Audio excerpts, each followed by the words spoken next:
higher than most of the rest of the world. America on its own represents almost half of all of the money coming into drug companies in this country, in the world. So we talked to one of the experts who's testified before Congress on this, Harvard Medical School's Aaron Kesselheim, about this issue.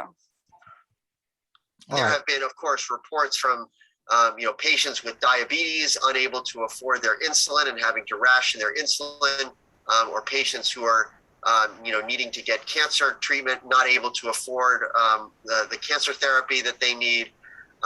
And those kinds of things can have important impacts on their health.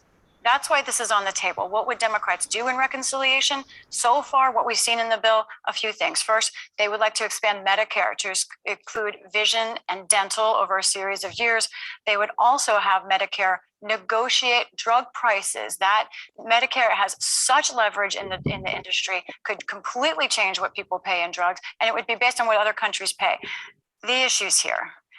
Moderate Democrats are worried that Medicare would go too far, change the drug pricing for too many drugs, and that American drug companies would be harmed. They are in the minority, but they are enough to potentially hold up the bill. So we're going to watch that very closely. So another thing we've heard them talk about is making historic investments in childcare, especially after this first pandemic year. What could the bill do? Where's the disagreement here? Right. So a reminder on childcare, of course. We have an affordability problem in this country when it comes to childcare. And as a matter of fact, when you look at 41 industrialized nations around the world, America is almost at the bottom in terms of affordability for childcare. So on this, we also talked to an expert to get us a sense of where we're at. Brandy James Lawrence is with the Bank Street College Education Center. In more than 40 states, I think 40 states plus the District of Columbia, the cost of childcare is upwards of a mortgage payment for an average family. My apologies, that Brandy Jones Lawrence. Quickly, here's what they would do on this. Democrats plan right now, they would cap childcare costs based on income. There would be a tax credit that they would continue the current tax credit, $3,600 up to per child. The question is, would they limit this based on income more than they're doing right now? Very quickly before we let you go, call up other looming deadlines, raising the debt ceiling, funding the government. Where do we stand on those? Right. It does look like Democrats, I can report, will have a way to fund the government past Thursday. We should learn about that tomorrow. We're cutting it close. On the debt ceiling, there's two ways to do things in the modern Congress, the hard way or the excruciatingly hard way. This is excruciatingly hard. There is not a path yet on the debt ceiling. We're going to watch it day by day, week by week. We'll be watching it. Okay. Thank you so much. All right. Well, you can get a sense there with the kind of things she's raising in detail about the aspects of that $3.5 trillion bill. You can get a sense of the interests that are sort of opposed to it, like big pharma, certain, and then the issue of taxes. You're going to get the top 2 or 3% opposed to that, et cetera. So I wanted to play that just to give you a better sense of some of the granular aspects of that. Now, Kenny, you're back in operation? Yeah. Okay, so what do you got to serve us first here? You mean my opinion about what we just saw? No. What do you have lined up as clips to start getting? The clips, they're all in the email. I haven't lined them up yet. I just got back on. Okay, you haven't lined them up. Well, then let me go to another thing. Once you line them up, and I'll go to another thing. Now, I know Frank wanted to comment a little bit today about Afghanistan. So Frank, why don't you unload here, guy? Frank? Yeah, so we basically now have had 2 days of testimony by General Frank McKenzie, the commander of Central Command. We've had Mark Milley clash back and forth with Republicans. I'll bring up some of the more humorous and crazy things that happened. Matt Gaetz and him had another little tiff today. And you had Secretary of Defense Lloyd Austin. Basically, Lloyd Austin was taking the role of defending Biden and being pretty upfront about that. Whereas I think Miley and McKenzie were more or less stating their minds pretty clearly that they had been advocating all along for a robust maintenance of a presence in Afghanistan, and that they were not too happy with the Doha Agreement. But Frank, what's your opinion about all this? Okay, there was, as we would expect, some grandstanding by both sides in order to defend their usual stance, their partisan stance. But essentially what the outcome was is the revelation that I think every American should be aware of is that, yeah, Al Qaeda is still there, and that what we face now is potentially the same threat we faced back in 9/11.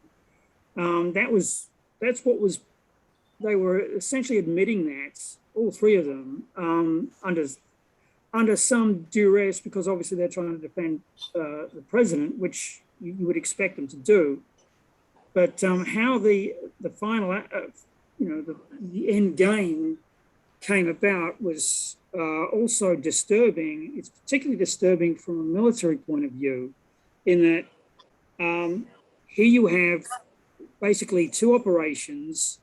The first one was getting the 2,500 essentially trainers out.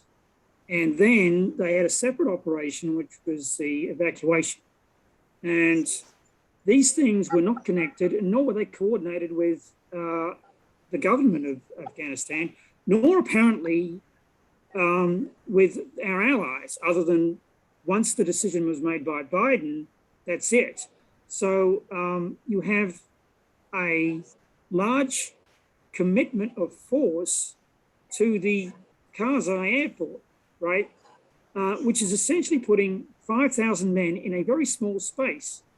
And from that point of view, you've actually got a hostage of an army hostage, held hostage. And that's very, very odd from an American point of view in terms of its military history, or anybody's history, because it was we were beholden to the Taliban whether or not they would be wiped out to a man, because it's one runway with planes coming in and out, and easily you could prevent that from happening quite easily if you were the Taliban.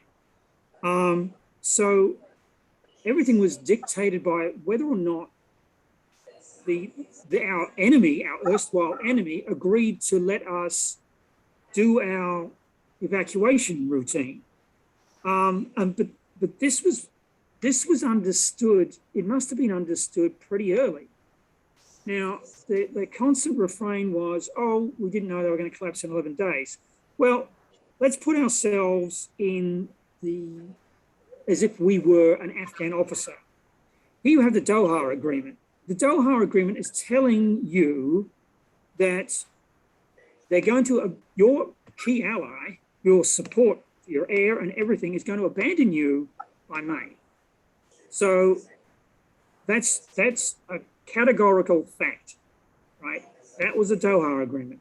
And so obviously the other side is going to take advantage of that and proceeds to do just that.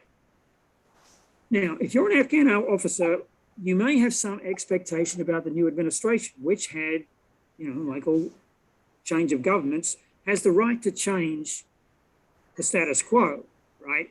And continue as before. But that was not the case with Biden.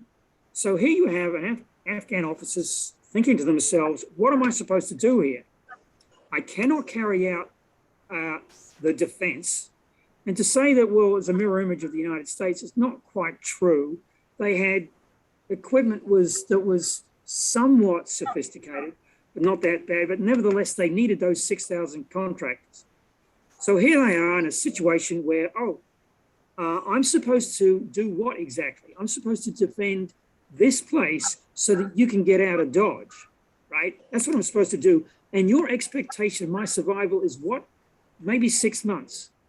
This is the most ridiculous, expectation ever, right? That anybody would fight.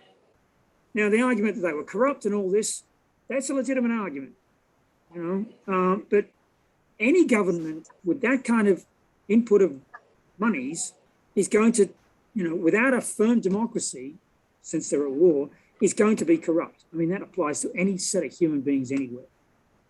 So that's a poor excuse for planning purposes, to then expect the Afghan army to hang tough while you basically collapse the bag into Karzai. And the second decision was it's going to go down to 0. So with that, you can't defend Bagram.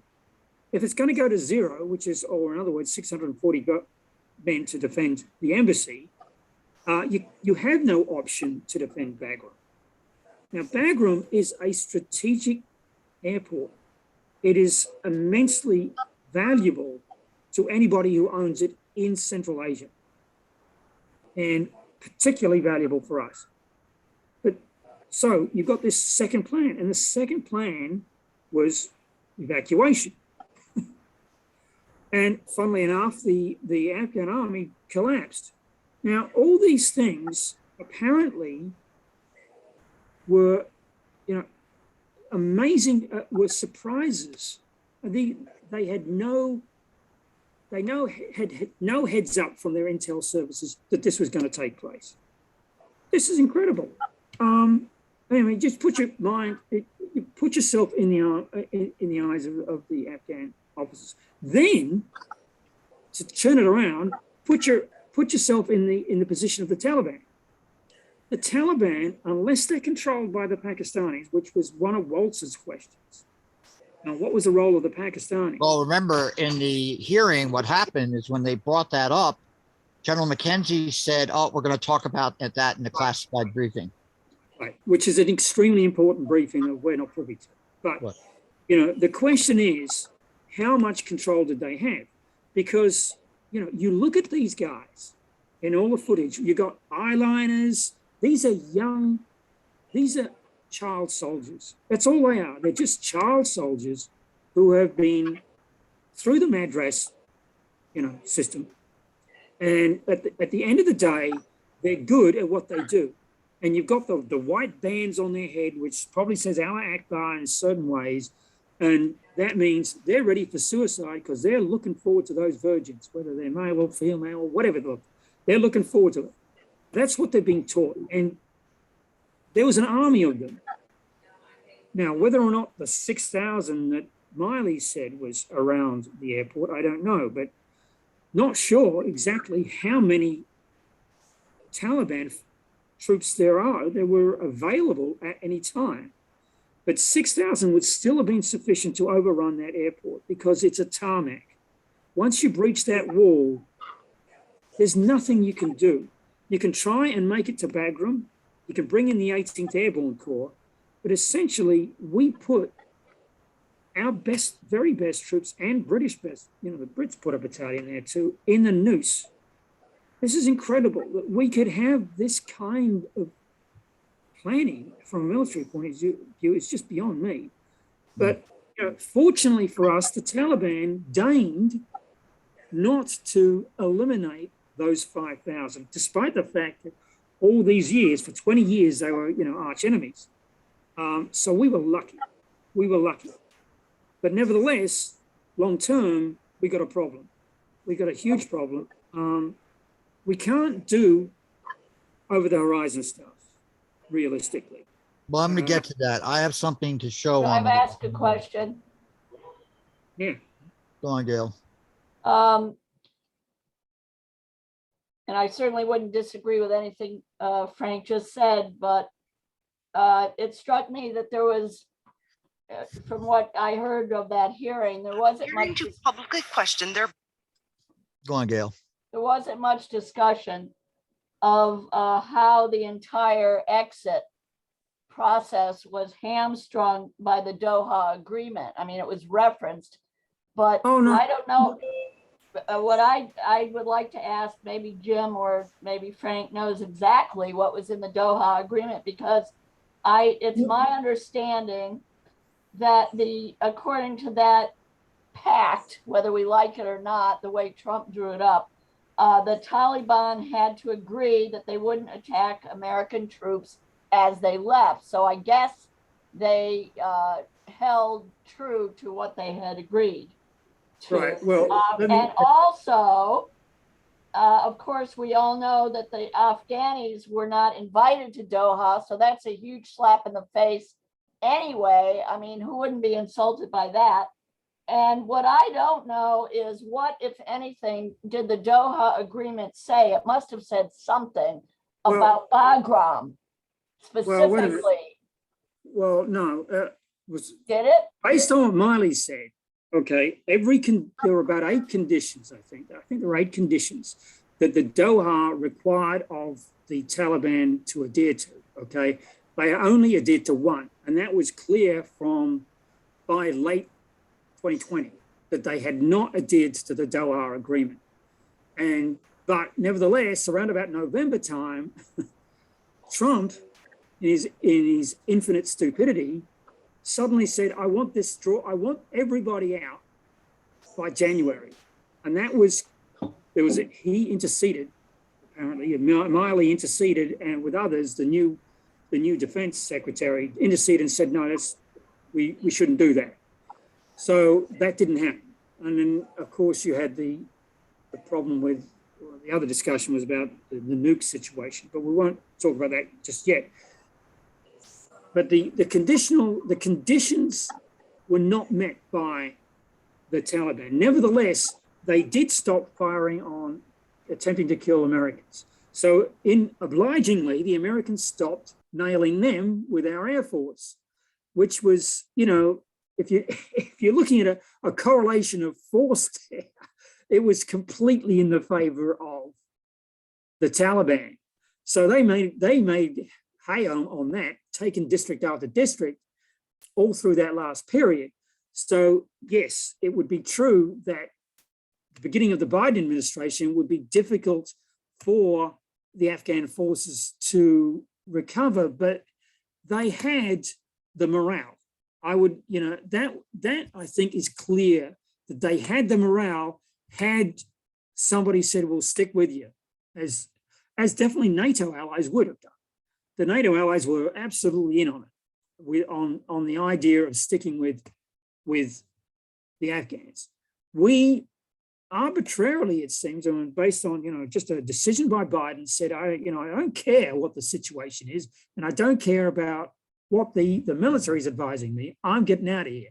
And essentially, I think the pecking order was Biden, the State Department, Blinken, and then somewhere down below, you've got particularly, I think, a problem with our military is, and this goes back to the Joint Chiefs, all the way back to the first one, the chairman of Joint Chiefs, and that's Bradley, is that they're not necessarily brown noses, but they refuse to stand up to their civilian. They're under the control of the civilian leadership, but they don't stand up to them. They don't say, look, if you don't do this, it's going to jeopardize my people, my armed forces, and therefore I have to say something. And if you don't do it, I'm going to resign. That doesn't come. Miley comes across as calm, cool, collected under all circumstances, which is great from a from a Biden situation or a Trump. It's like, be calm, cool, collected, and just do what you're told. That is an intrinsic problem, I think, with the way the military is expected to behave. So they just went along, not necessarily just to get along, but they did not upset the apple cart in any way once Biden made a decision, and he really didn't listen. And that came across with the Stephanopoulos thing. Well, okay. Let me throw this in before we, because are you back operational, Kenny? Are you operational now? Yes. All right, I can try to, the next thing I would do is the thing about China. All right, let me just play this.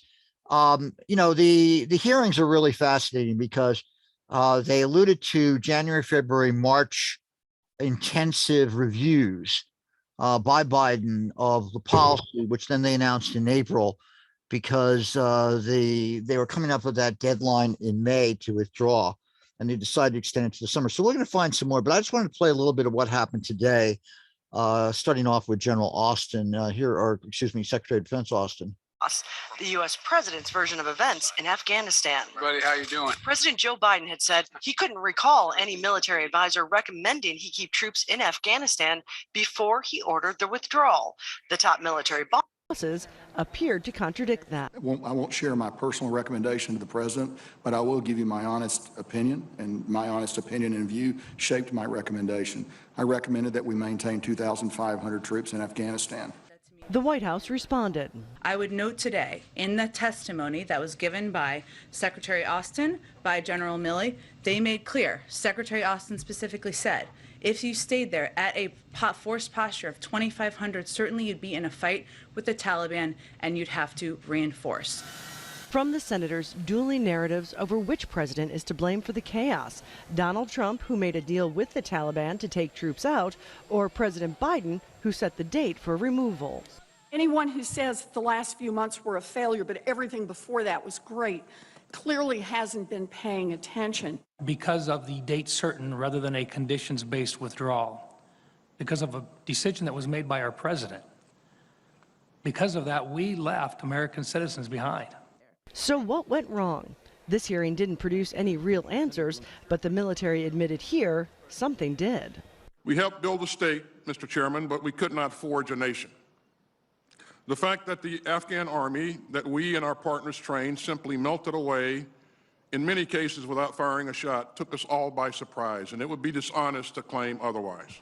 The Pentagon is conducting its own review of its actions, but some senators say that's not enough. They're calling for the creation of an independent commission that can look at what went wrong, not just at the end, but during the entirety of America's longest war.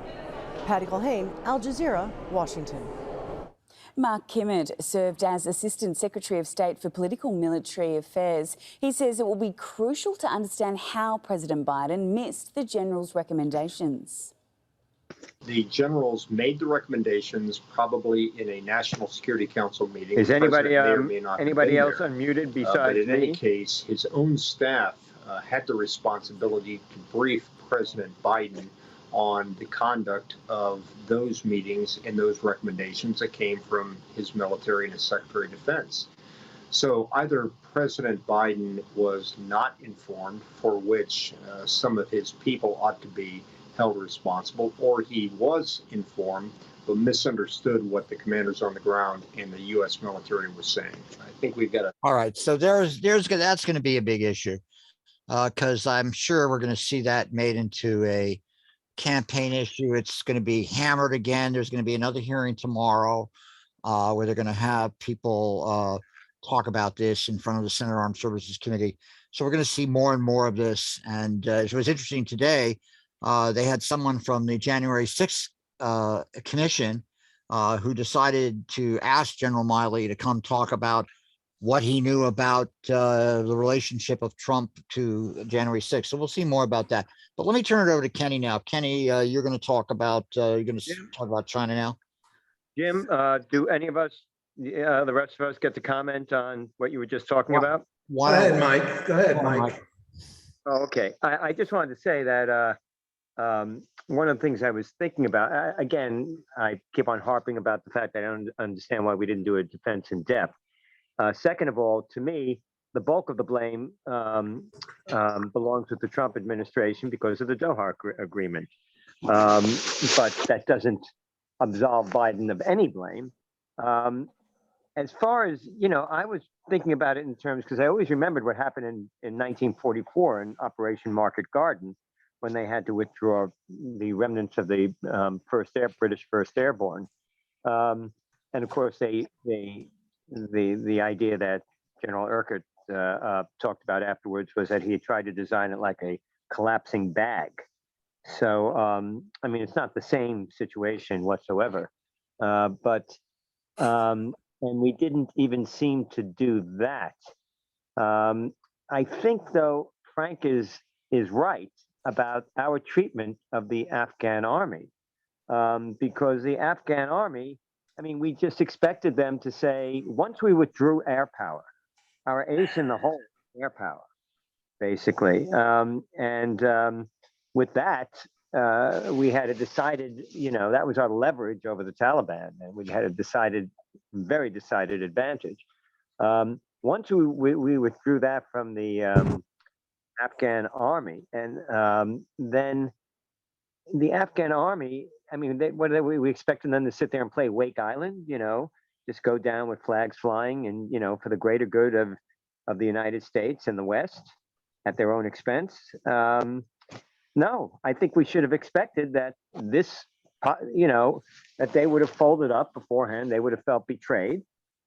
And they would have said, well, what's the point of fighting? We're just, buying time, but the inevitable is still going to happen. And I think as far as the Taliban, yeah, they did come through on the Taliban. When you get somebody who's, who are, ideologues and fanatical ideologues, then anything goes. They didn't, probably the only reason they honored the one agreement that they did was because of the possible threat of air interdiction at some point. So I think Frank's making a very good point, which is that, we saw everything through the lens of the United States and the West. We did not look at it through the lens of the Afghan people on the ground. Mike, I don't buy any of their bullshit explanations because they basically, Millie was making a comment that, well, everything got screwed up 3 years ago when we withdrew the advisors. Every single person I know who has advised the Afghan police or the Afghan army, I'm not talking about people who served in the commandos or were working with CIA commandos. That's a whole different situation. Everyone I knew who, and I'm talking about guys in the National Guard, guys in the regular army, etc., they all had crazy stories to tell about the combat motivation of the Afghan police, the average guy, Joe Schmo down there in some district in Helmand, or some guy in a ANA outpost of a platoon. They all had weird stories about how unmotivated these guys were. These guys would go AWOL regularly to go back and, cut their, and, do things that peasants do. They would go help their families. They would constantly be going AWOL. So, and the issue of the accommodation of the Taliban, this had been going on for years. In fact, it had gotten to the point by 2017, as Trump came into the White House, as our drawdown was going on, that they had increased their control of districts under their control by 50%. Which means that they had accommodated or worked out live and let live relationships with the Afghan police and the Afghan army. And the commando forces are like 20,000 guys. So they can't do all the fighting. There's only about 10 or 12 battalions of them.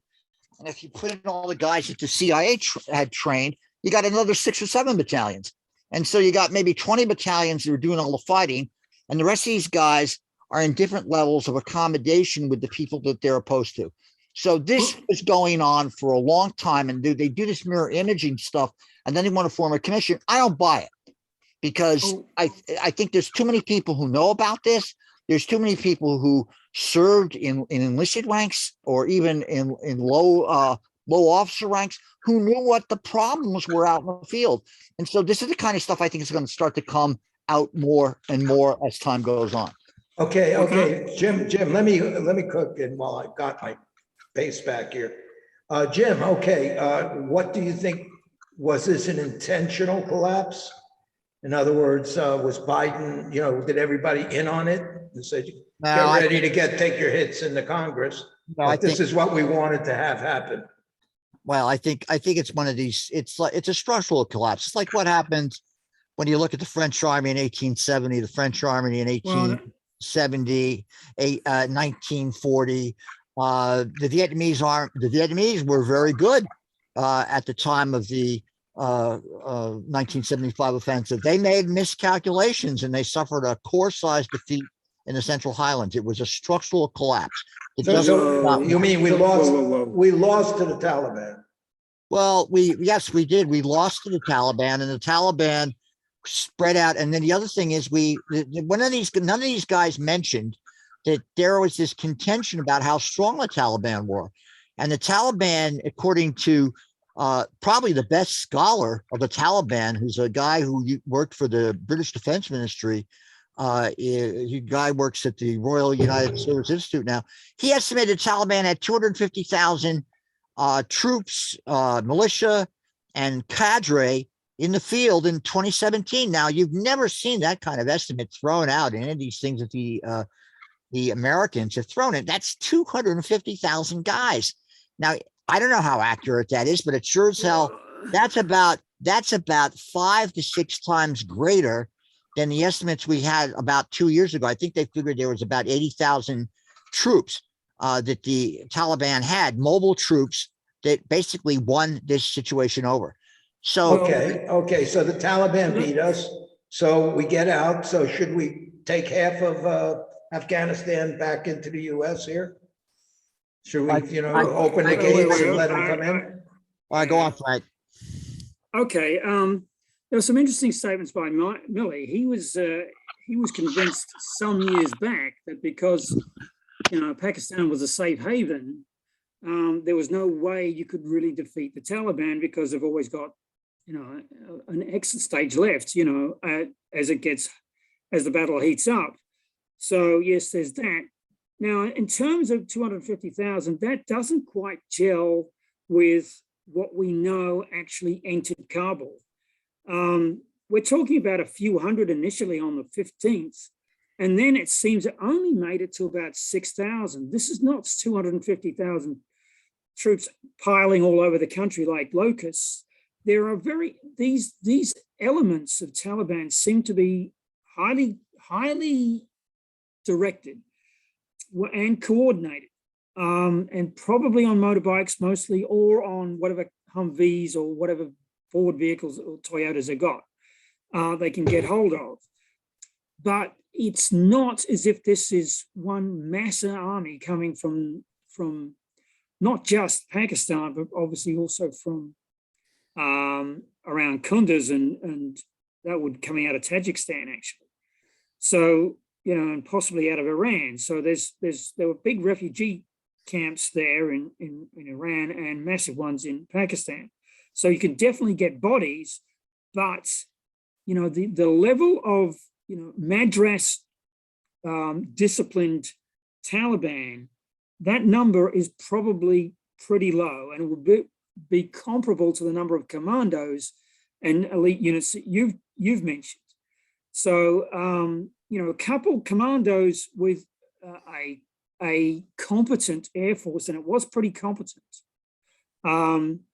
provided you've got the contractors, provided you've got the air bases. Don't forget, we were giving up airbase after airbase in this sort of collapsing bag joke, which wasn't, because essentially we told them we're getting 2,500 troops out, boom, and then there won't be anybody until there's 600 troops around the embassy.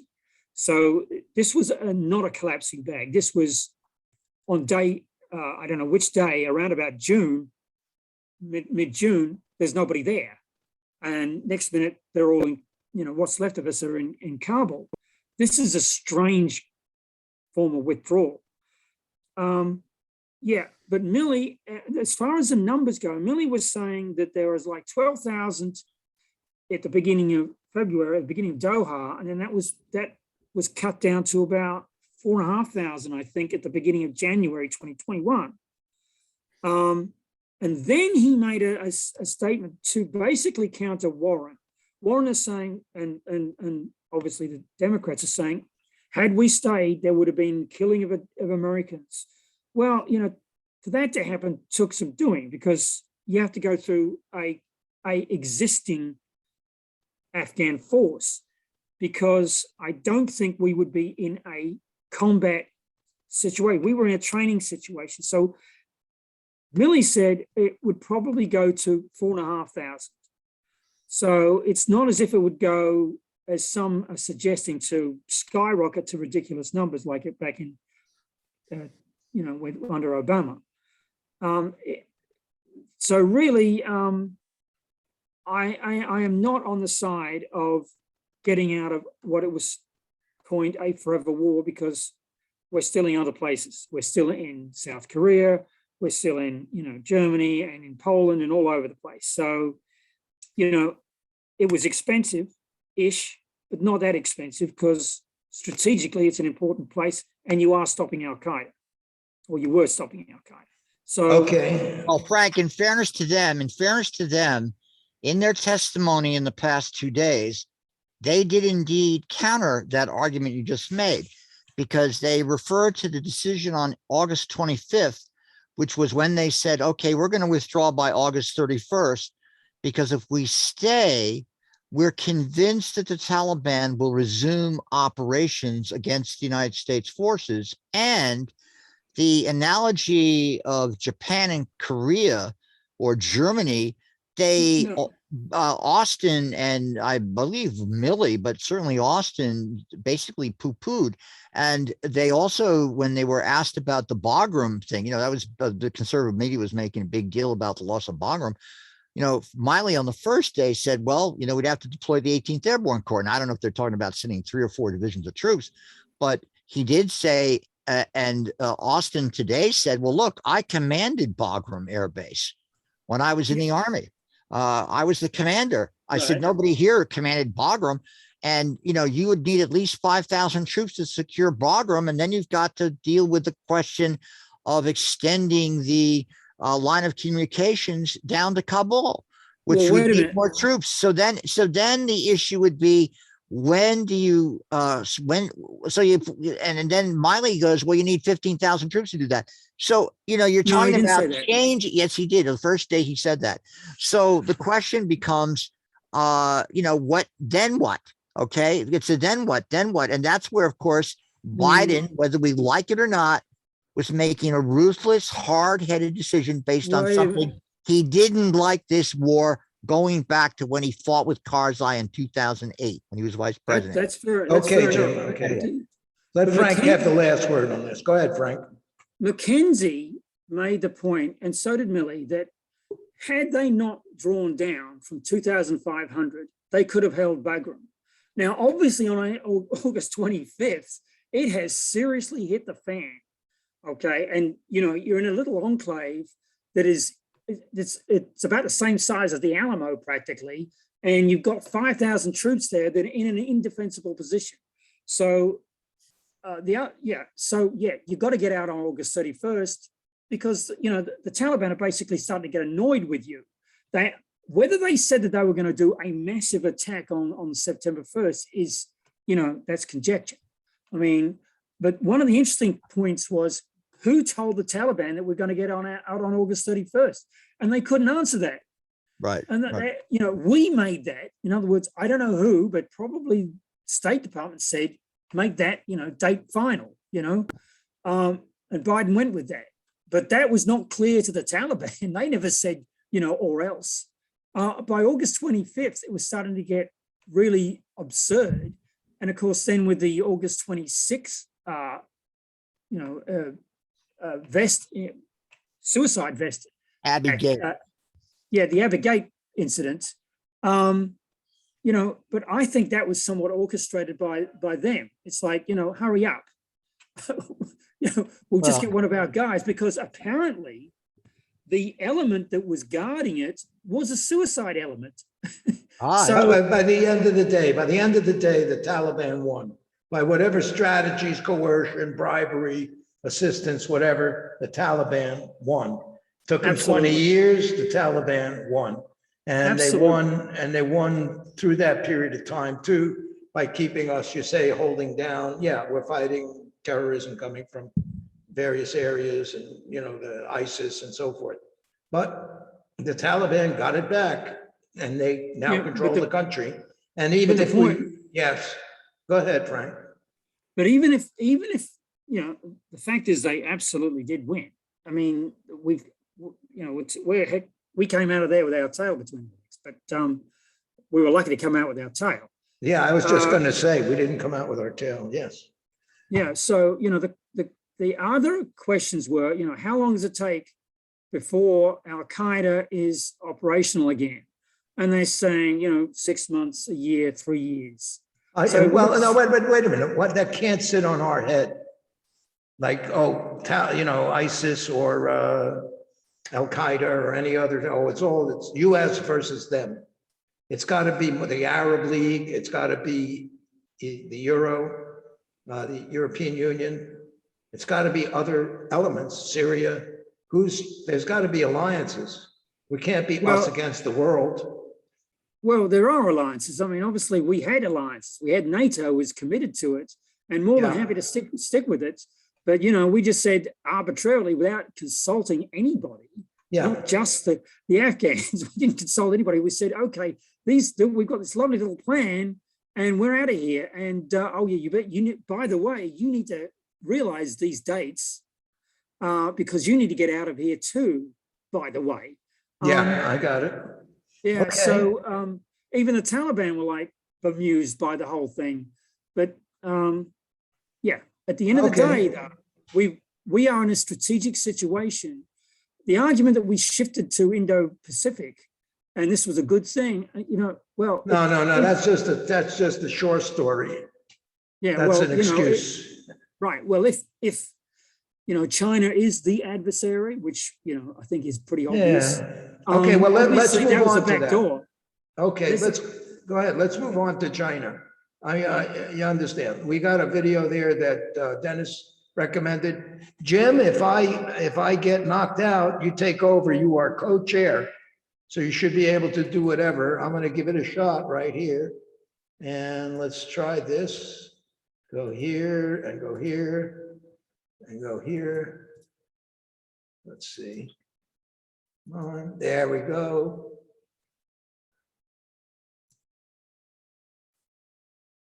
Let's make sure the sound's working.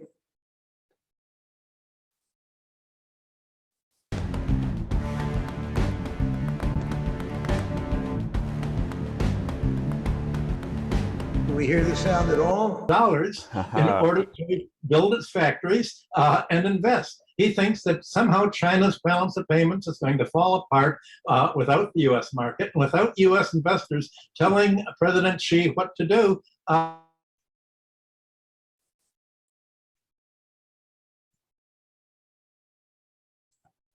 Meaning George Soros and BlackRock and other companies operate. So he's living in a dream. Is the sound on?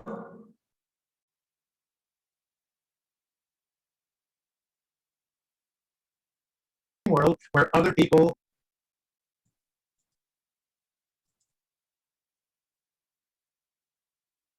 you just have to hit it. It froze for some reason. No, I'm buffering problems. So yeah, just wait till it comes on. That's all. No big deal. I've got all kind of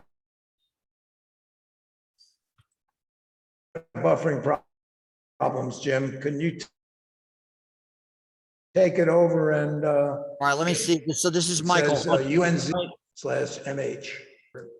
Let me look I for don't have the muscle to do this. All right, hold on. Let me look.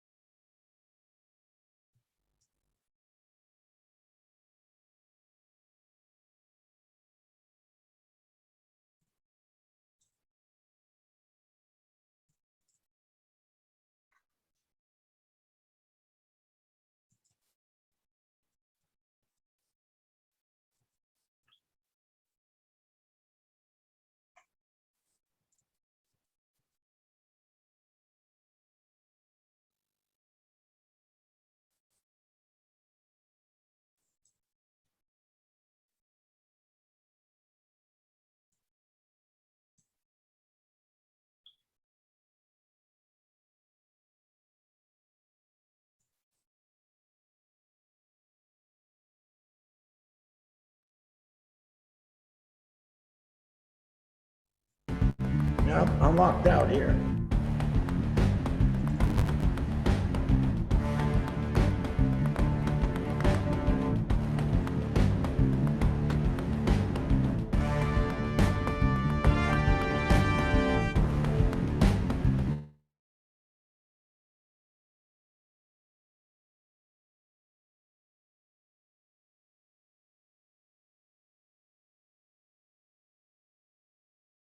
Investors want some of the action.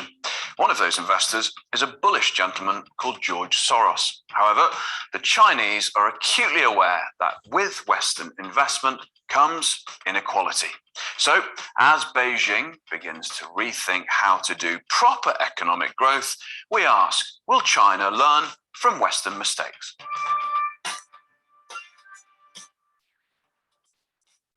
Michael Hudson, always great to have you back on Renegade Inc. It's good to be back here. Thanks for having me.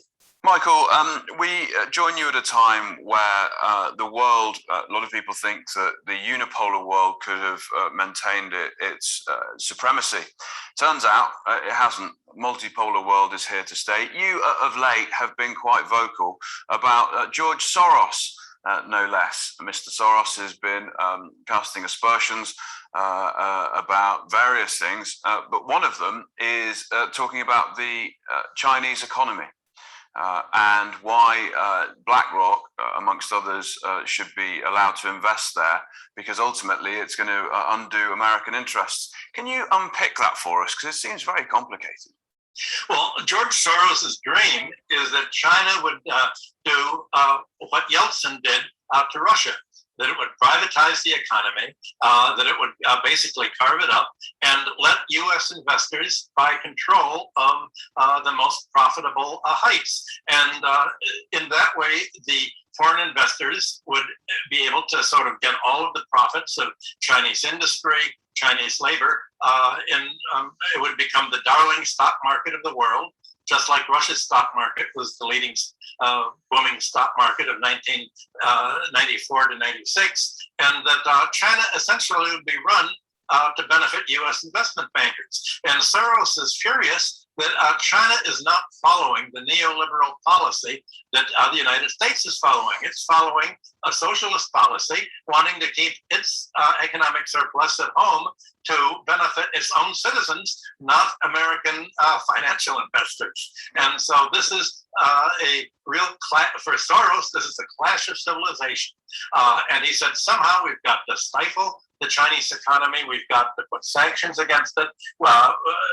We've got to stop investing in it, to force it to do to its country what Yeltsin did to Russia. Let's hear it in his words. He says the BlackRock initiative imperils the national security interests of the US and other democracies because the money invested in China will help prop up President Xi's regime, which is repressive at home and aggressive abroad. Congress should pass legislation empowering the Securities and Exchange Commission to limit the flow of funds to China.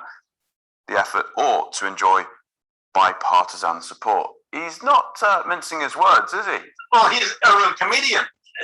What's wrong with that statement? He thinks that China actually needs American dollars in order to build its factories and invest. He thinks that somehow China's balance of payments is going to fall apart without the U.S. market, without U.S. investors telling President Xi what to do.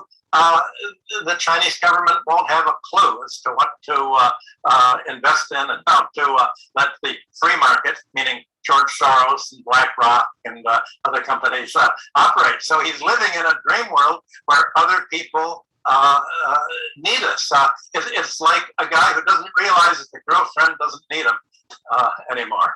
There seems to me to be a distinction here that the Chinese are acutely aware of, and it's between the classical economists and the neoclassical economists.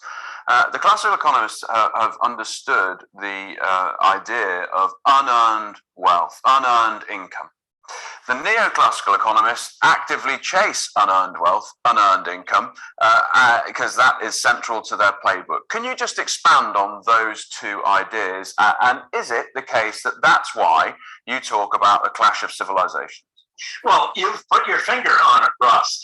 People think that China's advantage is its abundant low-priced labor force, or the government building infrastructure. But what's guiding this all is an understanding of the kind of economics that actually goes back even beyond Marx, to Adam Smith and John Stuart Mill and the other economists. They realize there's a difference between earning and creating wealth by employing labor to produce goods to sell at a profit and then reinvesting the profits in more capital formation, or simply buying a rent yielding property, buy land and letting it rise in price without the landlord doing anything, buying a monopoly and just raising the price and charging monopoly prices like the US pharmaceutical companies are doing.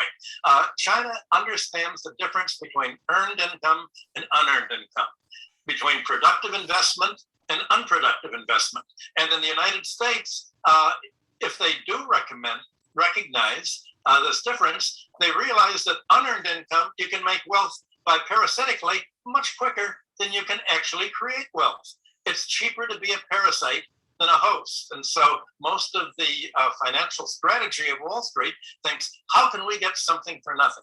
How can we get a free lunch? Well, that begins by telling people, having Milton Friedman is a kind of sock puppet, saying there's no such thing as a free lunch, when the whole of Wall Street is looking for a free lunch. They're looking to grab Chinese assets on the cheap, like Soros is grabbing post-Soviet assets. They're looking for monopoly rights. They're looking for lending money and let China do the work, just pay the interest to the Americans that are going to be providing us with money that the Federal Reserve ends up creating on its computers, or that George Soros already has saved largely by how he got the free lunch from the Bank of England bidding against it and driving sterling down. Some people call it the free world, others call it a democracy, others, for America, call it an advanced oligarchy. Do you think that the Chinese have looked at America and the wider West, understood that privatizing all that rent has ultimately led to societal decline? They're beginning to look at it that way. Most Chinese Marxists focused on volume 1 of capital, which is all about employers hiring workers and making putting them to work and making a profit off the markup. Only right in the last couple of years, his volume 2 and volume 3 of capital moved into central discussion in China. And it's volume 2 and 3 that talk about economic rent. And so China has come to realize that, wait a minute, the United States is not an industrial economy. We're not going to understand what's happening in the United States, in England, in Europe, by looking at what Marx wrote in volume 1 of Capital, because they're not making money industrially anymore. They're making money by being a rentier economy, by landlordism, by monopolies, and by bank credit, which Marx discussed in volume 2 and 3. So they're now broadening the discussion, and for the first time, you're having, especially in the last few weeks, the last month really, China's talking about, wait a minute, do we want to let Chinese investors make money financially by buying housing, becoming absentee landlords, and hoping that there's going to be a housing price inflation like you have in the United States? Or do we want to keep housing low priced and not bid it up by credit creation and financing? So they're now realizing that if you want to keep China's cost of living low, you have to keep the price of housing low. And that means you don't want housing to become a commodity, an investment vehicle for absentee owners and landlords to make money. You want housing to be for Chinese people to live in, actually. And that means you want low-priced housing, not debt-leveraged housing, as they're seeing in the United States. I know somebody who works on the lifeboat on the Thames, and they get a view each night that no one else would ever get. And they go up and down the Thames and they see all these high-rises, which are oversupply of property, real estate, and there isn't one light on in any of them. The reason? Foreign investors, predominantly the Chinese, have come, bought them, cling filmed the whole place, locked the door, and then they chip off back to China. Sit and wait, basically, allow that land value to go up and cash out 10 years later. You can see what that does to local communities, schools, shops, infrastructure, services, and all the rest of it. It's absenteeism.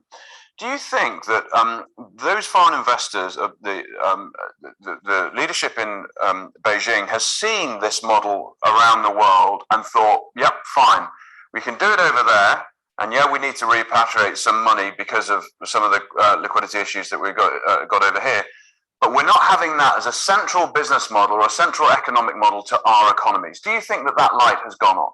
Well, they've been discussing this regarding Hong Kong for the last 10 years. Right. And of course, Hong Kong is the typical example of multi-billionaires in real estate. And they thought, wait, a socialist economy is not an economy that gets rich by creating absentee landlords. The fact is that there's been a very large outflow of Chinese investment to the West. You have it in New York City on the West Side. Whole very dark apartments that no lights are on at night because they're absentee owned. And this is Thorstein Veblen in 1923 wrote a book, Absentee Ownership, saying that housing should really be for living, not as a speculative vehicle. But in America, real estate is all about a civic development. It's all about how to increase real estate prices and create a bubble for speculators to find someone to flip the property to. And that's happening. I'm not sure it's going to happen much longer in London now that Brexit has occurred. But I think that what China is trying to do is saying, how do we create a domestic economy where when Chinese people make money, they can not only afford a house of their own, but if they invest, they can invest in making China richer, not in buying an income-yielding, rent-yielding asset in America, England, or Europe. Do you think that the pictures that we've recently seen on social media of the huge tower blocks that haven't been finished, residential, that haven't been finished for 8 years, and now they've just put Semtex under them and raised the whole thing to the ground, do you think that's a real-world example of the scar tissue, if you like, that private debt creates? And in another sense, a Minsky moment, blowing all these things up, it means that you get rid of that oversupply, which means that inventory isn't in the market and isn't there to be flipped and speculated. These are buildings where they wanted to pre-plan for what they thought was going to be a rural exodus. And the rural exodus didn't occur into these cities. Right now, China is focusing, I think, for the first time in quite a few years, it's focusing much more on rural development. And China is primarily still a rural economy, a village economy. And people don't realize that. When you think of China, you think of Shanghai and Tianjin and Beijing and even Wuhan. But the fact is that much of China is rural, and there can't really be a rural exodus to the cities because you have a kind of passport plan in China. In order to live in Beijing, you have to have a permit to live in Beijing, so the city won't become even more overcrowded than it is now. They're having to refocus development much more on the rural areas that have not kept pace with the heavy industrial factory areas that have occurred. So they wanted to do a lot of building, not only to employ labor and to do construction, but to think just in case they needed this housing for the rural exodus, they needed it in place. Now they realized, okay, we're not following that particular central planning idea. Central planning really is very hard. It's very hard to build whole, almost small cities in advance with nobody there. It's much easier to wait until there are actually economic forces leading you to develop. So in that sense, China's becoming more market-oriented in the sense of its planning, but at the same time, it shapes the market increasingly to create domestic prosperity and earning opportunities, not unearned rent extracting opportunities, but earning opportunities. So this is a sort of ongoing process of reevaluating, restructuring, fixing up, and improving the economy. All right, so that was a lengthy piece by Michael Hudson. Okay, so Kenny, take it off, guy. Okay, I want to make some comments because he was mentioning about New York City. I have a friend in New York who's got a condo apartment on 299th Avenue. That's cross street is 26th Street. So he's up on the 20th floor, fantastic view. It's a 1-bedroom. And he bought it for $250,000. And it was a lottery. And when he sells it, he'll only sell it for $260,000 at the most, because the agreement in that condo or that co-op is that the properties are not sold at market value. They can be sold at the increase, cost of living increase. And that's the way there. And that's more or less what this speaker was talking about. It's a method of mixing free economy or Western society. Well, China's just about at par with the West in terms of technology and accommodations in the cities. But it's a method of dealing with housing that prohibits exploitation and speculation and unearned income, just as he was mentioning. I think a lot of the things he stated were very good ideas to pay attention to, that there has to be some kind of a curb or restrictions on passive income, because it just strains out all the money from the economy. It's like the economy's in a loop and somebody put a strainer in underneath and held on to the money and let a certain amount go down to keep the economy running, but they keep pulling off money to themselves for no added value, no added value. Like if you look at a house, you say, what is this house worth in terms of reconstruction? How much would it cost for materials and labor to rebuild this house? Isn't that the actual worth? As opposed to, the actual worth is, let's say it's a 3-bedroom somewhere on the West Coast is 600, 700,000 for material and labor and land. But its scarcity value or its potential speculation value is 2 to 3 times that, $1.5 million or 2 million, because of what they call location, or sunny California, whatever it is, or somebody's coming here, all the refugees are coming here, all the Jews running away from the anti-Semitism in Europe are coming.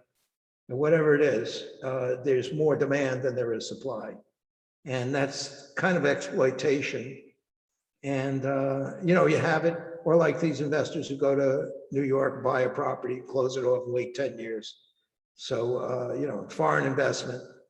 You hear these urban myths, and New York City is 30% vacant because of foreign investment.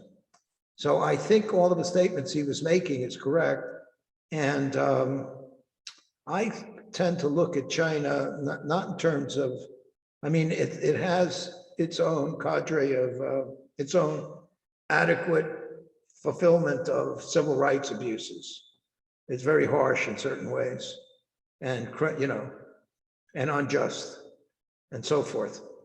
But I think it's an experiment right now in running a country with a group of technological oligarchy, technology, so that they have competent people who are experienced. It's not just political fools or inherited positions. That's another thing I think that's happening in several Western countries, is you're getting a heritage leadership, like Trudeau in Canada. His father was the president. Or Trump was out, but they say, what about his son? He could run. Biden is, in a sense, like a cousin to Obama. And, when they talked about Michelle running, but we definitely had Clinton and then Hillary, which she lost, and we had the Kennedys, and we had the, Governor Cuomo, and then his son, Andrew Cuomo. And so there's a lot of support for legacy leadership. And I think the same thing happens in certain European countries, which is kind of perverse, I think. Instead of electing or appointing people on the basis of competence, achievement, experience, and having a good record, we just go by how good their coiffure is, how good is their haircut, that they look good under the studio lights, and Are they, do they articulate well? That's a very key feature. So I think everything that gentleman said about China and about passive as opposed to productive societies is correct. That's my spiel for today. So let's go to someone else. Frank, what did you think of that viewpoint? That Chinese, that iteration, and his comments about Soros and so forth? Well, I have to look at the source being RT is always a little bit biased to me. Not an expert on that, although I'm just looking at the data on how China invests in the its investment contracts and in the Belt and Road Initiative. So I'm not, at the moment, I haven't finished it, so I can't give you a really sound statement as to whether or not China is truly exploitative, as the data seems to suggest, and whether or not that's going to bite them. You know, if they're not, I mean, our model of capitalism may be questionable. Yeah, I'll grant you that. But, you know, if they're coming up with a model that's going to wreck emerging markets, they can do it, but not necessarily at, it's not going to be necessarily detrimental to them, but it's going to be detrimental to whoever goes in with them. So I'm not really able to say other than that. I'm still studying it. Do you know much about the activities that Soros is engaged in? I mean, he's always been put behind sponsoring migration from the south to the north, paying for the boatloads and so forth. You know, open gate philosophy. I've heard that, and whether or not that's he's got a society. He has an organization that he sponsors called the Open Source Society, something like that. Open Society. Yeah, I know somebody. I was in a fraternity. I know somebody who's pretty close to that accusation, particularly. Yeah, that's. I'm not sure about that. The person I know is, I wouldn't trust. Okay. I don't know. I don't know. He's got a son, by the way. He's one of probably, I don't know how many, but was in. Yeah, I really don't. I can't say. Well, let me just ask you one last question before we go to somebody else, Frank. Do you think that the alliance between the UK, Britain, and the US, excuse me, Australia, UK, and the US on this submarine deal is prudent or provocative in terms of confronting China? Well, you know, there's a number of ways you can look at it. From the French point of view, it's not good because in the long term, that would have, from a French point of view, that would have provided them a operational base in the Indo-Pacific through their connection with Australia, because those naval bases would have been allocated to their Barracuda attack submarines. Now they're limited to just Reunion in the Indian Ocean and New Caledonia and maybe French Polynesia, and that would be extremely expensive for them. See, they would. It's not just a question of the $66 billion helping their defense industry, their naval defense industry. It's what would be the case long term. You would have had, as I think, attack groups that would have been with French admirals and Australian admirals working together on a par with American admirals.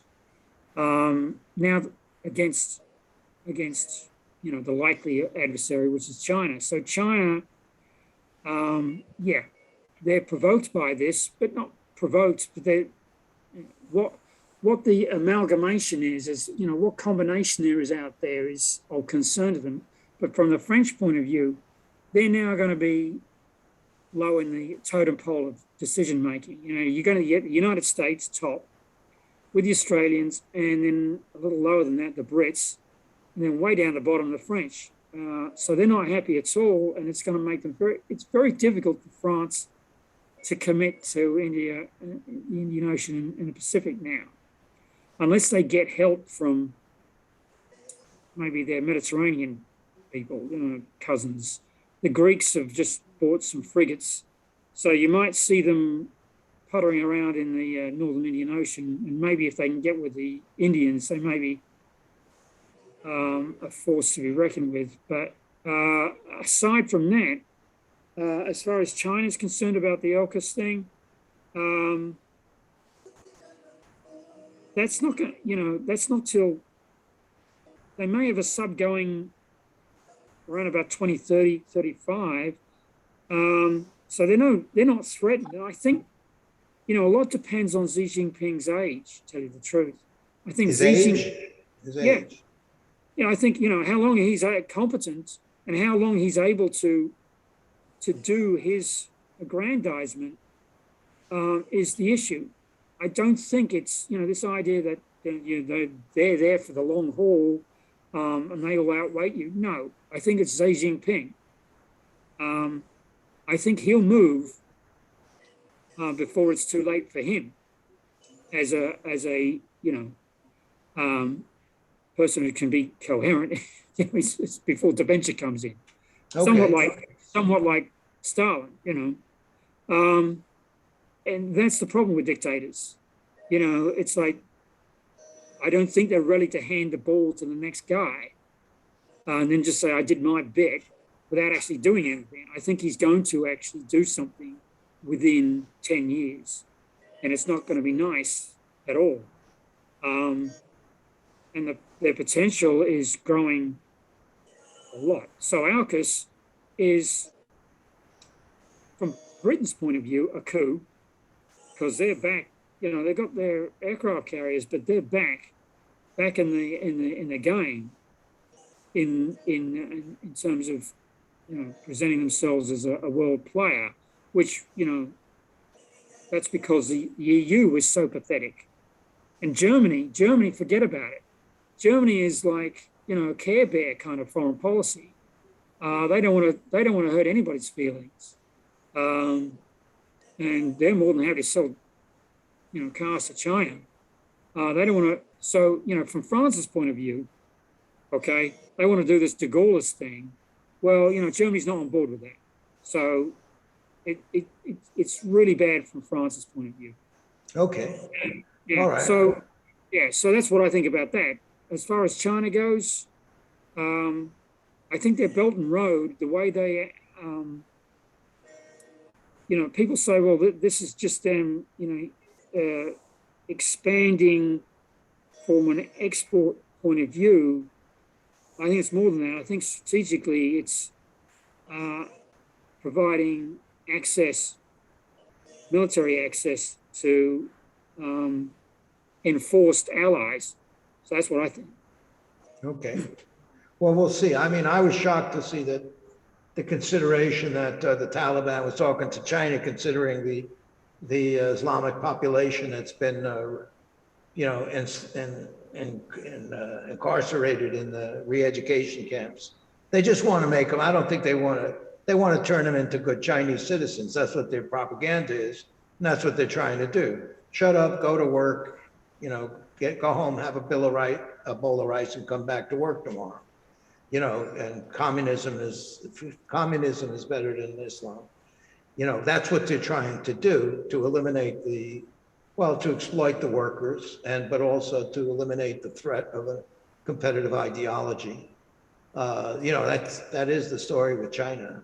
You can get away with anything there, except don't go against the government. That's what I hear from the nationals. So in any event, that's good, Frank. Thanks. Let's go to, go ahead. As far as the re-education stuff, I'm sure Alex, if he was here, would disagree, but it is a control mechanism, but the past masters are North Korea as far as Gulag control. Right.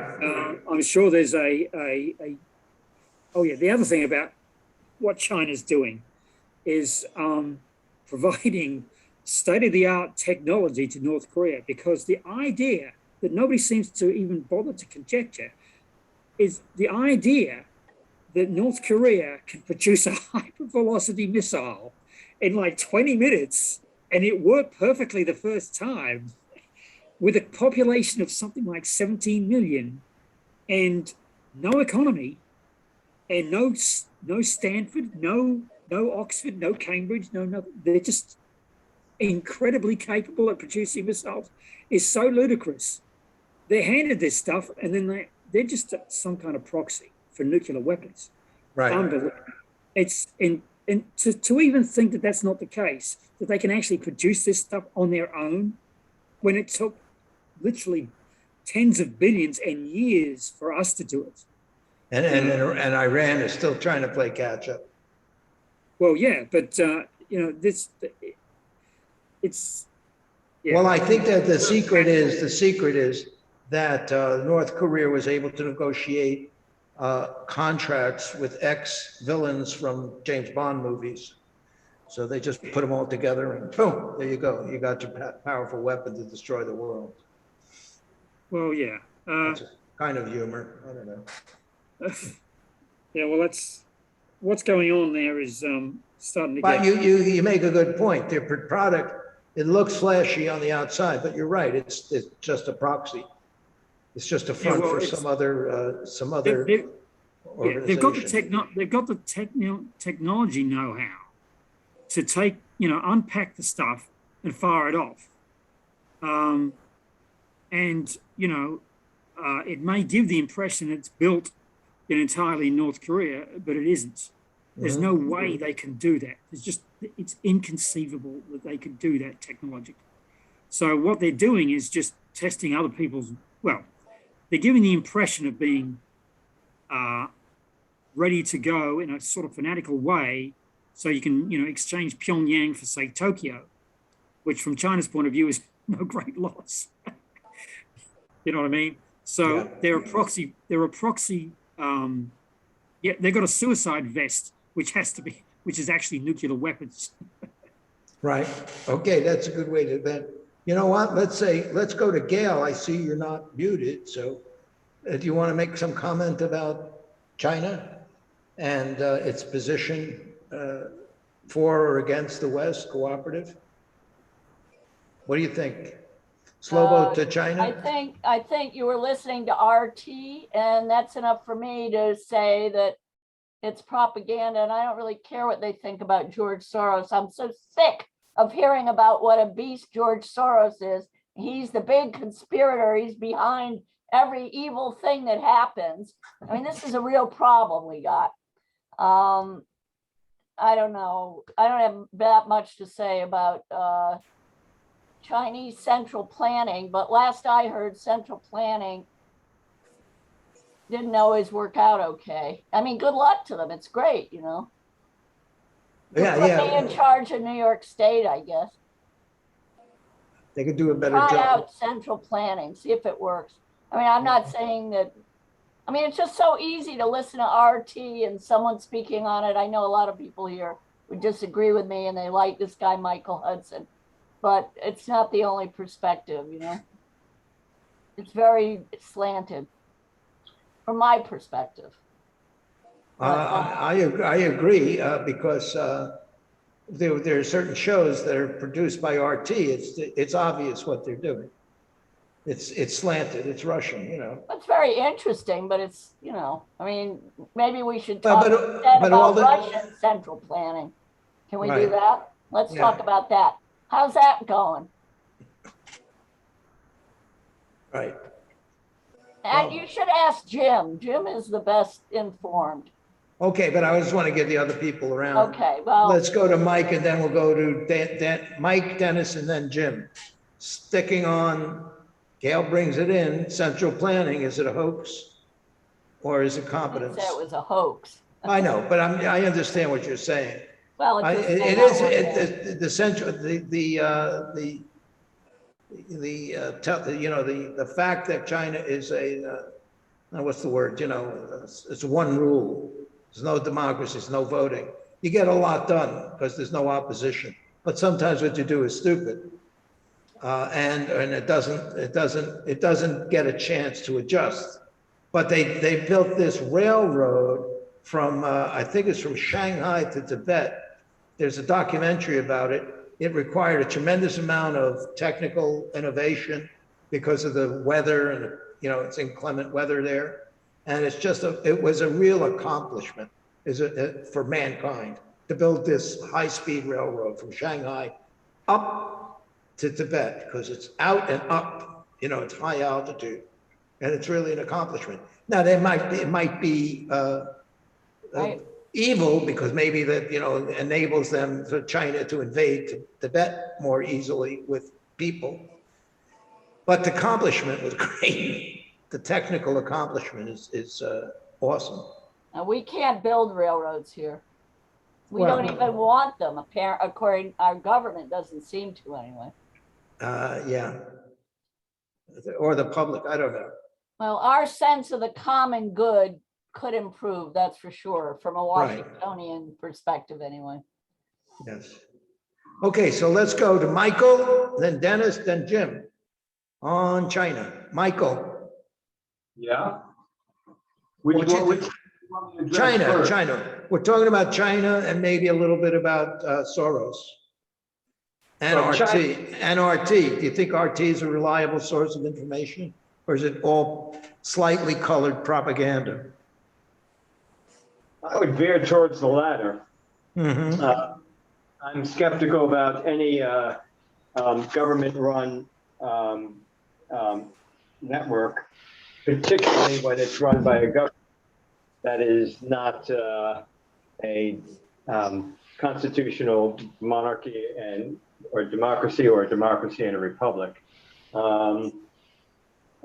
If it's anything that approaches a dictatorship or anything like that, and it's a state-run station, yeah, you got a problem with the accuracy. But as far as, I will say, I think that it's a novel idea. The idea of building houses or housing or apartments for people to live in is really a unique, a very brand new idea. I was under the impression that nobody did that anymore. The idea of actually having a house for people to occupy, wow, what a breakthrough in sociological thinking. I guess my sarcasm is creeping through here, but yeah, whether or not China is doing this, certainly I will say one thing, as far as New York having apartment buildings in which, I mean, it's easy to walk through New York at 9 or 10 at night, or should I say 8 or 9 at night right now, and you look at a building and you see very few or maybe half the lights on. Now, of course, some people could be out, but half the lights on any given evening at any given time. Yeah. A lot of the housing, a lot of these are simply apartments and, residences purely for investment. And of course, that's a very dangerous and potentially calamitous thing for any society or for civilization as a whole. As far as what China is doing, I'll believe it when I see it. Okay. My attitude. That's good enough. Good enough for me. Now, are you familiar with what I was talking about, the buildings on 9th Avenue and 26th Street? Now, 9th Avenue and 26th Street is one of the, is not actually one of the worst situations there. Really, it's the expensive apartments these luxury apartments, which are in Greenwich Village, on the Upper East Side, some on the Upper West Side, certainly in Midtown. Those are the most egregious situations. And again, the problem isn't that, they're just keeping luxury apartments or high-end apartments as investments. It's the fact that they're only building luxury and high-end apartments because they know they'll make the money back on the investment. And they're doing that rather than building apartments for the people, both the people as a whole and people as individuals. That's the problem. And that's what's happening in New York. Of course, you always get some money from the state or the city to build apartment projects so that people can live in. But because of the investment, the idea of real estate as being a high-end investment, you get builders that are saying, well, we don't care if anybody's living in there. We don't care if we're building this building so that people can buy half the apartments and for nobody to live in. They have these 80-20 buildings in which 20% are for lower income housing, so they can get tax breaks from the city and state. And the other 80% is for market value or relatively high-end apartments, and half of them may be empty. So you'll see 20% of the apartments that are occupied, and of the 80%, half of them are unoccupied. So this is the problem. It's not just, nobody would really care if somebody took an existing luxury apartment, and when I say nobody would care, most people wouldn't care. If you took an existing luxury apartment and just bought it for an investment, so you can flip it, or just to have it as an ongoing investment, if it already exists and, there weren't enough apartments for wealthy people in New York, but the fact is, what it affects is the building and what apartments and what kind of apartment buildings and houses are going to be built. And when existing buildings are renovated so that they can go high end simply to get investors to purchase the apartment. So when they go co-op, or if they go to a high-end rental, or condo and co-op and high-end rentals. And that's the problem. The renovation of apartments and the building of new buildings is for that market and much less for people to live in. Okay. So I would agree with you. There's a bit of greed and larceny in the American zeitgeist. It's not all, I love the robins in the morning and the sunshine and the milk and larceny. I said larceny. There's larceny to a degree in everybody's heart, willing to take advantage of an opportunity and say, for 15 minutes, I'm not going to think about how this affects the world. I'll consider how it affects myself or my family. And that's it. I'm looking at, I got to have a little bit of what's in it for me. And so I want to get an investment that's going to escalate. And it's a common thing. And it's a lot of industries are based on that. So worldwide, invest in this and make money tomorrow. It's not just a bit, it's a large bite of the market. Right. Okay. Well, I was just trying to I'm polite. I'm not trying to run down people in general. I'm just saying, I find that most of the 7 deadly sins and 7 virtues exist in everybody to a greater or lesser degree. So it's just a question of managing it and moderation and so forth. But that's my philosophy. Forget that. Let's go to Dennis. Dennis, what do you think about China, RT? What do you think about RT and that guy? You told us to watch that. I thought it was good. Some people think it's a little bit of propaganda. What do you think? I think Michael Hudson is on the mark. He understands the difference between Chinese economy and the U.S. economy.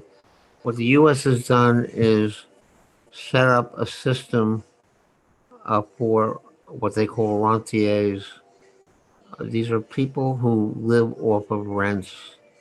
and the rent doesn't have to be in an apartment or a building or something. It could be just the interest you make on investments, and whatever it is, they they expect, they demand that the Chinese run their economy like ours, but the Chinese don't run their economy like ours. They actually run an economy which is more or less favorable to the people. And this is an economy in the United States which is favorable to the rich, the super rich, actually. And the United States has no chance of of of beating China economically. No chance at all. Well, I hope so. And, right, there is no chance. But the Right. Chinese, the thing is, I mean, Michael Hudson says they're moving in the direction of socialism, or they're running a socialist economy. They're not socialist yet, but on the other hand, they're not really capitalist either. They have a market sector, but that's not their whole economy. And what they're finding is that their capitalist sectors of the economy, or the sector of the economy, is not running well, but the rest of the economy is fine.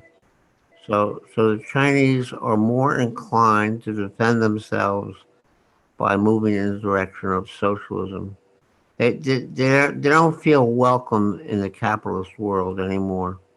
And the United States, by declaring a Cold War on China, has just made them more interested in moving towards socialism. And that's the direction they're going in.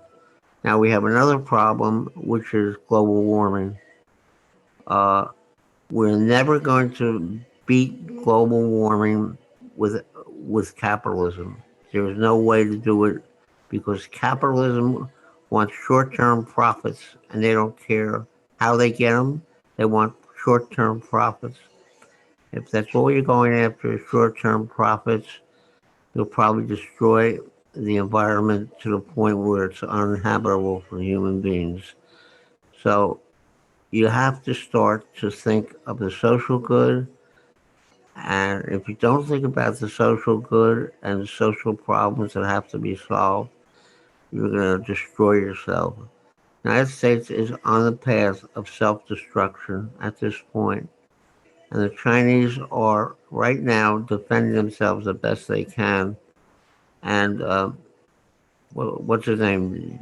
Z, or Z, I guess. Is that how you pronounce the president? Yeah, that's how I would, yes. Okay, but anyway, Z has set climate goals. I don't know if they're enough or they're fast enough or whatever, but he has actually set climate goals that they're not thinking about, but they have plans and goals for getting rid of fossil fuels, basically. And the United States is not. And the way the world is now, everybody has to cooperate. But the United States wants to be in control of everybody and everything. And without cooperation, you're not going to solve problems. But Z is actually talks about cooperation.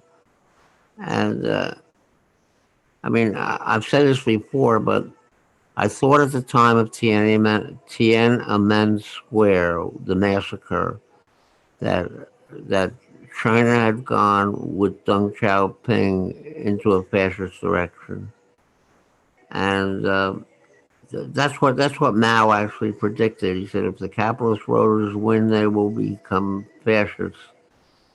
But I am actually shocked of the utterances that come out of Xi's mouth. They're really positive and encouraging for humankind, basically, and for the Chinese people. And I'll leave it at that. I mean, we don't know what's going to happen, but I would say direction that the Chinese are going is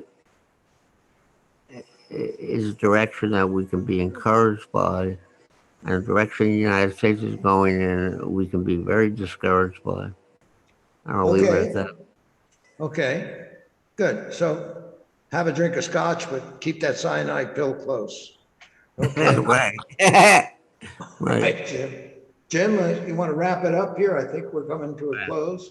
Yeah. It's 10 to 8. And what, we got China, RT. I'd like to hear your comments on RT. But I also, you get around so much. Do you know about that project I'm talking about on Yeah, 26th and 9th? you're talking about the ILGWU buildings on 9th Avenue. That's right. It was built by a union. They have their own powerhouse. That's right. They've always been sort of a separate entity. And I had friends of mine who, I knew somebody whose father managed the whole place. So she got a sweet deal, an apartment there, living there. So, but she won't profit by it. She won't profit by it speculation-wise. No, it's like sort of an old socialist influence kind of co-op idea from that period of time. There are other places like that in New York. A friend of mine lives in a place like that where you can buy a one-bedroom, he has a 2-bedroom apartment for $100,000. Right. And but he can't sell it. They sort of force you not to sell it. Now, the other thing about the real estate market, the real estate market, look, I used to have to analyze the real estate market for 12 years of my life all the time. And so I would really, have a pretty granular sense of what it was like in New York City.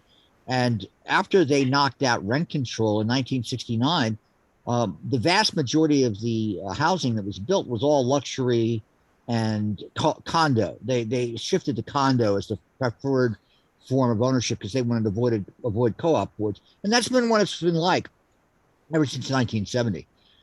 So, I mean, you have these little counters going on. I mean, I live down the street. There's a new building that's coming on stream. It looks like a pretty good place. But, that's the big problem, the lack of any kind of affordable housing. That's a national problem. In terms of RT, look, all these, we use all these different news sources. They're all biased in their own way. I mean, you take RT with a grain of salt. I take CBS with a grain of salt. I take NBC with a grain of salt. I take all of them with a grain of salt. I mean, they have their strengths and they have their weaknesses. You just have to, keep that in mind when you're using them. And I wanted to just, sort of share something here that I found it has to do with this housing crisis in China, which is sort of relevant to what we're talking about. This is a piece that was on Deutsche Welle. We could probably just go out with it. This is it's a long piece, but I'm going to paint a little bit of a short piece here about what they said about this whole housing crisis, the Evergrande crisis. Here it is. To a spectacular business failure. These residential buildings in the city of Luoyang may never be finished. Construction had been moving slowly already. Reports of the impending crisis around Evergrande's gargantuan debt pile brought it to a complete halt. Those who bought apartments here for their families are worried that they will now never be completed. We've been here 3 times and saw that the construction site and the tower crane have not moved. So we came over to ask, and they told us that we had to wait for news. Are you worried when you see negative news about Evergrande? I'm worried. We all bought it ourselves with our hard-earned money. There are unfinished Evergrande projects across China. The company owes at least $300 billion. The crisis is causing panic in Beijing, with fears that a collapse could wreak havoc on the country's financial system. At the Evergrande Oasis property showrooms in Luoyang, the lights showcasing dazzling displays of ambitious property developments are still flashing. But the mood among Evergrande employees is disconsolate. Now we have a lot of layoffs here, and they worry that their wages will not be paid. Although the bosses have said before that layoffs do not affect wages, it's a question of how much time before they get paid after being laid off. Luoyang is known as one of China's 4 historic capitals, but today it is at the center of a very modern Chinese tragedy. A modern Chinese tragedy. All right, so that was just, it's probably a very interesting piece to listen to, but I just wanted to share that with you. I actually wanted us to go out with a different kind of thing today, Kenny. Yeah, go ahead. And it was something I found that Oliver Stone said, which sort of really blew my mind. This is an interview that was done when he had finished his movie about Morrison. And he's asked what the 60s were like. When did the 60s end? And I have to say that, it's one of the most thoughtful comments I ever heard in my life about what the 60s was and what it meant. It was really something kind of interesting. And since all of us old farts here are part of that age group, I think it'd be interesting to play what he said. He's asked by the director, when did the 60s end? So here's Oliver Stone thinking about this. That period that we call the 60s, when did it come to a close? Was there anything symbolic about it? Any symbolic moment or event, personal or national?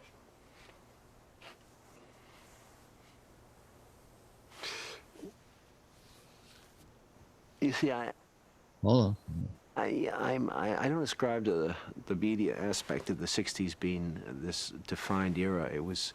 It's about our generation in the sense that we were born in the 40s, and it's a process that's been ongoing. So the 60s just melted in the 70s, the 70s and the 80s, and now into the 90s. But we're accumulating, we're absorbing all that information still, and we're reflecting back now some of our 60s values. They didn't disappear. There was no dramatic bombing of an airport that ended the 60s. I don't ascribe to Altamont being the end of the 60s because there was some fighting and ugliness and people were taking too many drugs, and there's no question that, abuse and self-indulgence did set in. But that didn't make drugs bad. Drugs were, we'll forget in this simplistic times that drugs were there to expand our minds. And we took them to expand our minds. And in many cases, it worked. Our minds did get a little better. We started something. We questioned things. And we must never say that it was a loss or a failure or that it stopped. I see it as an ongoing phenomena. I would not be the person I am if it hadn't been for the 60s. And I'm still using that information in the 90s. And I hope, among other things, not only to celebrate the 60s with this movie, but to pass on, like DNA, some of that information to the kids that are growing up in the 90s. They should have it. It was a good time. It was a time when we were not scared. It was a time when we believed in the possibility of all things. We believed in love as a concept. We believed in experiencing all of life. And that innocence is wonderful and should always be there. It should not just disappear with age, and we mustn't become world weary. We become tired as we get older. We become more jaded. Yes, that's a part of life too. But threaded in there, it should be that innocence. Well, it's interesting you say that, because... All right, so anyway, I thought that was an interesting comment by Oliver Stone about the period we all grew up in. But anyway, we've been, of course, I'll go out tonight. We've been listening to Going Viral.news. We had, of course, Ken Aaron as our grand host here tonight, based in the West Coast in sunny Los Angeles. We had Dennis Goldstein on. We had Frank Radford, Gail Aronow, Michael Jankowitz, and Dennis Goldstein, and myself, Jim Dingeman. And again, I wanted to thank everybody and have a good night.